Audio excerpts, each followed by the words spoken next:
If you like to get the most out of your cardstock when you're creating, you are going to love the zero waste dies from Altenew. Today I'm using one for the first time, and even though I made a few mistakes, the end result gave me enough content to create 3 cute cards. To see how this product works, stick around. That video is coming up next.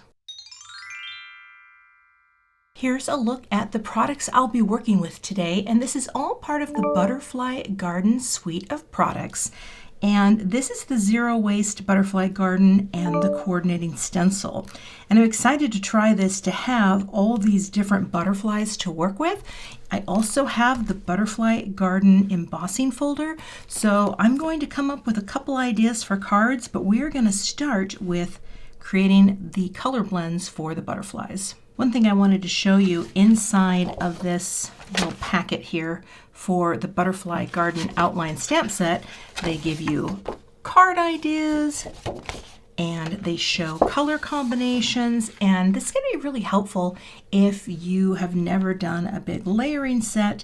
I have pulled a bunch of inks to get started with, so I'm going to create 3 different colors of butterflies, and I'm going to be going with my go-to pinks, oranges, and yellows. I'll be working with my stamp wheel today, and I'm going to be popping this right into the corner. This is just a 6x6 piece of cardstock, and I will be speeding this up because it will be a little repetitive, but we will start here with stencil number 1. I'm going to have some Post-its to do a little masking as I go. I will tape the stencils into place because they're hitting right on the mat, so the stencil can't stick very well unless I give it a little help. All right, you'll see all the colors as I go, and of course I will have everything linked in the description. Let's start adding color. I thought instead of music I would talk you through this because this process does take a while. I used mini brushes for all of the blending on this particular panel because I thought they would work better than a larger brush. Now I did do some masking with Post-it notes just because I didn't want to accidentally go into another opening on the stencil, and that was the plan. I'm starting here with the lighter of the colors and doing that layer first, and then I will reveal, looks lovely. Then I'm moving on to the mid-tone color from each trio of ink that I picked. But I ended up actually just using some of the same colors and going a little darker when I get to the next stencil. But here you can see I'm following the order that I laid down on the first layer, and now we're coming in with more detail. Here's an example where I just came in with the same orange cream and blended up.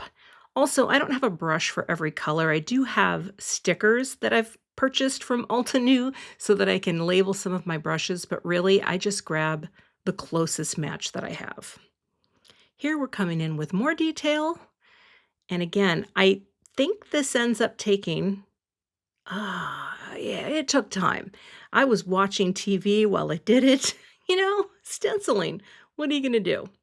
Then I brought in the greens, and I've got frayed leaf here. Again, more masking and blending on those leaves.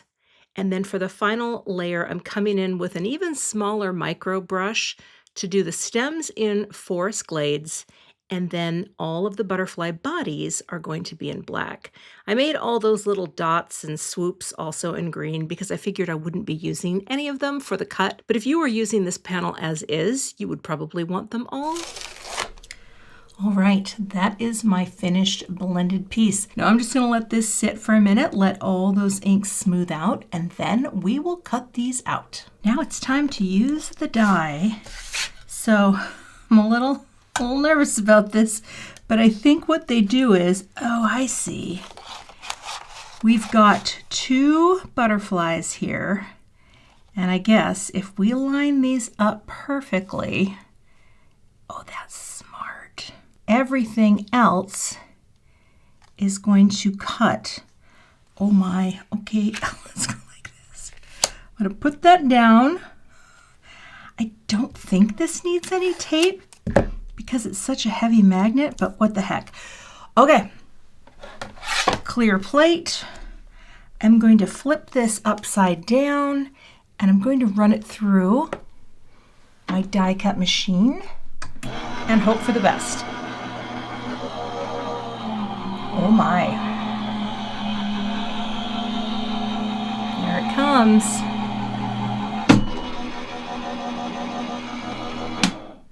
We interrupt this die cutting to say I should have used a shim. It did not cut through, so I had to start over. So I redid this. It did take me about 30 minutes. And I also realized something for lining this up, and that is the two that you are using as your base need to really be dark enough so you can see fully. And so I went in and darkened the edges of my yellow butterfly because I thought, I think this is going to help everything line up better. So I've got my 80-pound cardstock. That looks pretty lined up. I'm going to tape this down because I don't want this to shift. And I'm going to cut into the plate because I find when I have something like this, it's better to cut into the plate. And actually now I'm tempted to use the shim again, even though it's 80-pound cardstock. Oh boy, well, we'll pop you on. It's that moment of truth because it does take so long. So I'm gonna try this and see if we can see through the back, then we know we're good. I wonder if I should go this way. Let's try it this way.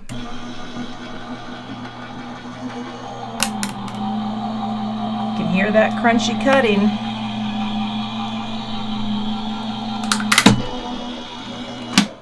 That looks like everything cut.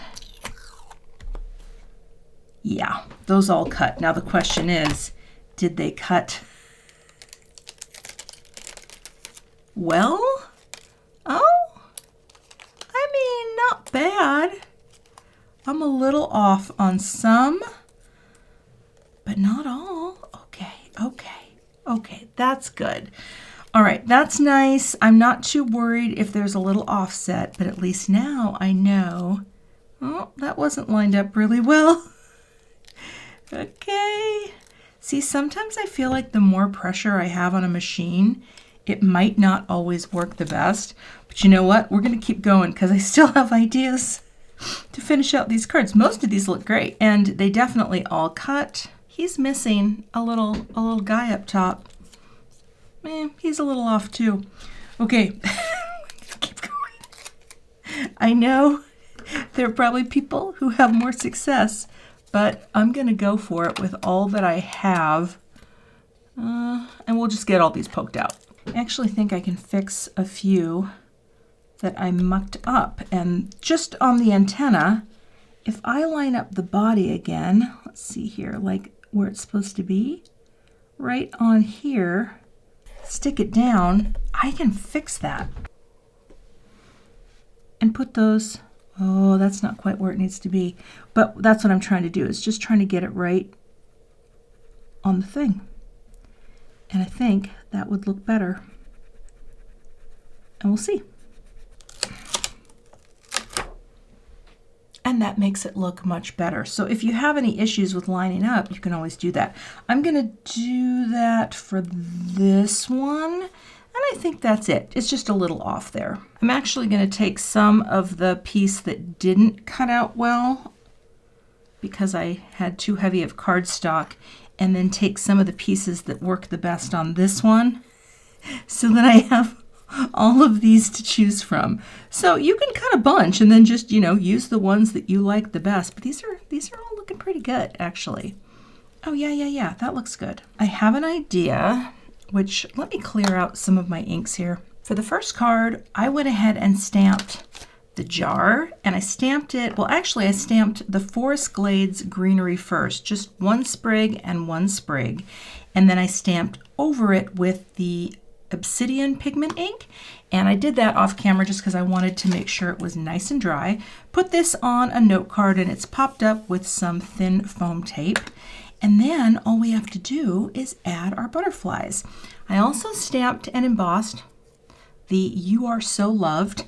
I'll probably pop this up somehow, but I thought it would be cute to have just a few butterflies flying around the jar. I also have these little extra greeneries that I can layer in. And actually, I think I will probably glue those, so let's do that. Just add a nice little bit of liquid glue. That. Pop one here, coming, I guess, right up from the base of the jar. It's just to add a little texture. And then maybe I'll take a smaller one here, and then just add one of those. So you don't have to use all the pieces, but it is nice to have these extra little friends, to have a little greenery growing, and that just looks like, I don't know, something's on the inside, something's on the outside. Now, let me put some foam on the back of the greeting. There we go, there's that one. And this here as well. I'm not sure yet how I'm going to place this down, but we have the You Are So Loved, which I think I was going to put it off to the side, but I actually think it'd be cuter if it was just sort of centered like that. And I'm going to put just a tiny bit of liquid glue on these so that I can wiggle them into place. Right about there. That looks pretty good. Okay, so that is in the center like that. And then we'll just add these as well. I guess I could put another square there.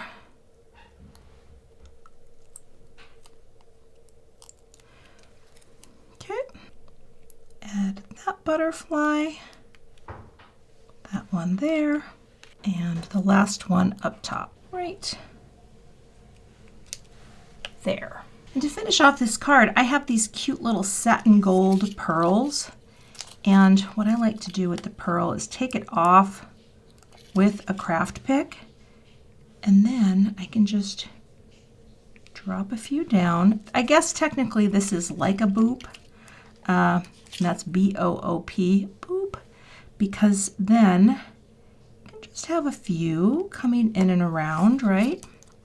And here's the thing I love about self-adhesive pearls or dots, is that if you don't like the way they look, you can lift them right up and off. You do not have to keep them on.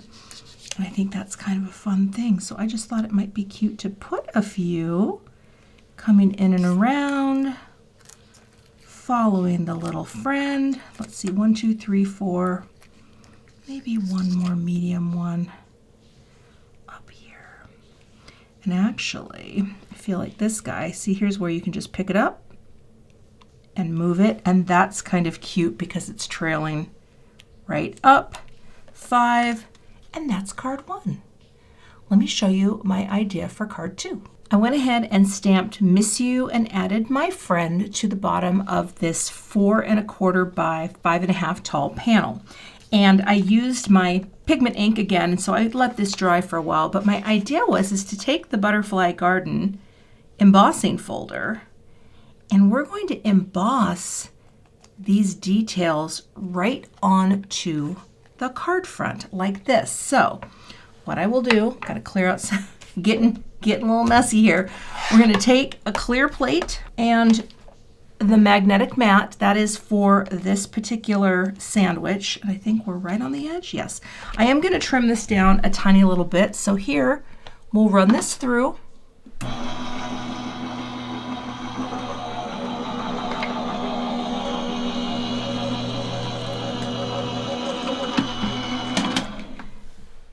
Now, I didn't mist my cardstock. You can. Sometimes I do and sometimes I don't. But look at how beautiful that is. It added that pattern, and I think this is just lovely. So this is the base for my card. I think I'm going to do a little bit of spatter on here. Let me get my box out so I can do that. I'm going to cover most of the greeting corner because I don't want to get the spatter on that. And I'm going to use this Distress Spritz, the fossilized amber. I'm going to put some just right here on my surface, and I'll just take my brush. This is just a round brush, and we'll pick it up and we'll add, let's see, I need something to tap on. My finger's not going to do it. There we go. Just to have a little shiny bit on the card. Yeah, that's probably good.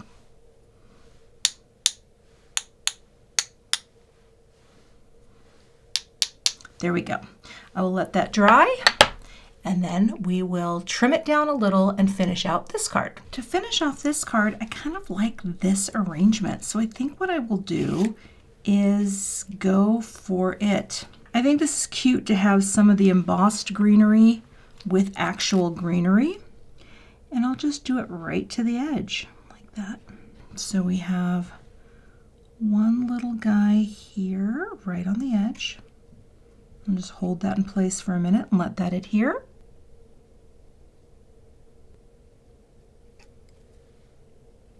And while I'm waiting, and I like that that's loose right there, so we'll set that there. Work up top. And again, I'm going to make sure that is a little bit this way. No. See, you can see how even though I didn't cut this out perfectly, when it is on a white background like what I'm using, it doesn't really make a difference. You know, it's not as noticeable because you have texture. Right, I'm going to set this right on top of there as well, like that.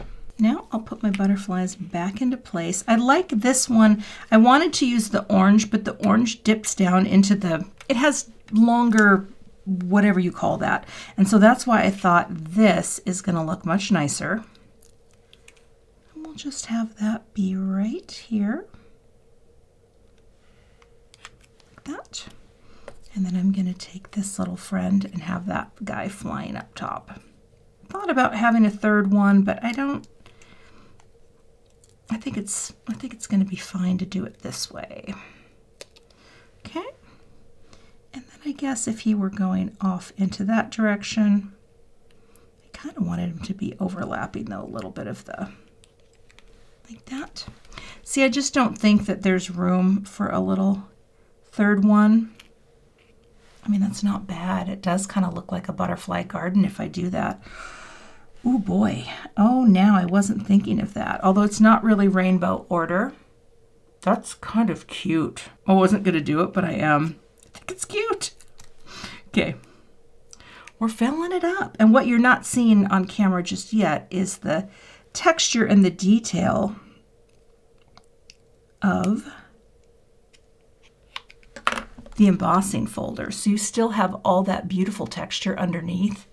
And let me see, would it look good to add a few pearls here? Because we could, especially because, let's see, I'm definitely going for a vibe here today. Especially one here in an opening. You could have one there. Here. I mean, they're not necessarily needed. I love having the multiple sizes though, or in here. You know what? And this is what I love about the pearls. They don't stick until you press them. I'm going to say no pearls on this one because I think there's enough going on for that card project. Isn't that pretty? With the texture and the simple "miss you, my friend." I love how that turned out. I went ahead and finished the third card off camera just by stamping some of the greenery. I actually brought in the forest glades and, where's the other green? The frayed leaf, which is, oh, here it is, buried somewhere in my desk. And then just trimmed this panel down, stamped the sending hugs, and added 3 butterflies and a little ink spatter on there. I didn't think this needed any pearls as well, so let's take a look at all 3 cards together. So even with my cutting glitches, I think this turned out really cute, right? We have all these butterflies to work with and keeping the color palette so simple, right? You could pick any of your favorite colors to do this with, having both light and dark go in rainbow order. You can start at any part of the rainbow. And there we have it. Again, I love the texture in using the embossing folder on this. I love that this little jar is in the background with just the simple "You Are So Loved," and the sending hugs with 3 butterflies and the opposing corners having the greenery. And those are my finished card projects using this new Butterfly Garden No Waste Die and Stamp Embossing Stencil Extravaganza. You can find links to all of the products I used today in the YouTube description box. I will have a visual shopping list for you, and I'll have a blog post that will feature photos of these cards, and the supply list will be over there as well. If you're not a subscriber to my channel, I'd love to have you, so please hit that subscribe button and be sure to hit the notification bell so that you don't miss the next time I post. Thanks so much for watching and have a great day.